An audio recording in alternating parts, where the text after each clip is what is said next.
জবাব দেয় ইন্না আনসালনাহু ফি লাইলাতিল কদর, নিশ্চয়ই আমি কোরআনুল কারীমকে অবতীর্ণ করেছি কোন রাত্রিতে? কদরের রাত্রিতে।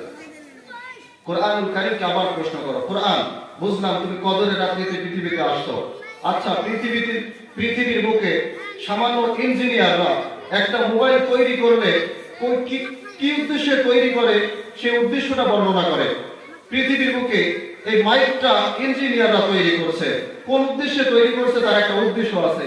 আল্লাহ রাব্বুল আলামিন আমাদেরকে পৃথিবীর বুকে পাঠিয়েছে, তারও একটা উদ্দেশ্য আছে। আচ্ছা কোরআন, তুমি যে পৃথিবীতে আসলে তোমার উদ্দেশ্য কি?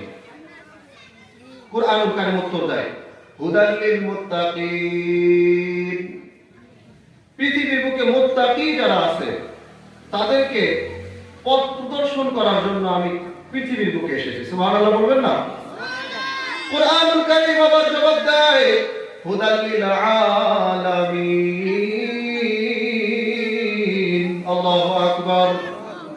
কোরআনুল কারীম বলে সারা পৃথিবীর মানুষদের হেদায়েতের জন্য আমাকে নাযিল করা হয়েছে।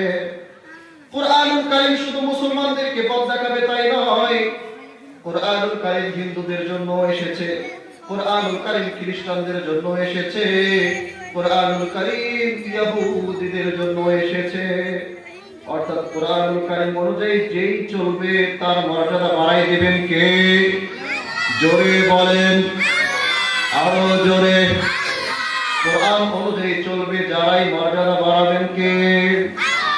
একটা হিন্দু যদি কোরআন অনুযায়ী চলে তাহলে হিন্দুটাও মুসলমান হয়ে যাবে, আর মুসলমান হলে তার মর্যাদা বাড়াই দেবেন কে? কোরআনকে জিজ্ঞাসা করবো, কোরআন পৃথিবীর বুকে তো অনেক ধর্ম আছে, হিন্দু ধর্ম আছে, বৌদ্ধ ধর্ম আছে, খ্রিস্টান ধর্ম আছে, ইসলাম ধর্ম আছে, আচ্ছা বলো তো এই সমস্ত ধর্মের মধ্যে আল্লাহ রাব্বুল আলামিনের কাছে সবচেয়ে পছন্দের ধর্ম কোনটি? কোরআনুল কারীম জবাব দেয় ইন্নাদ দীনা ইনদাল্লাহিল ইসলাম। আল্লাহু আকবার।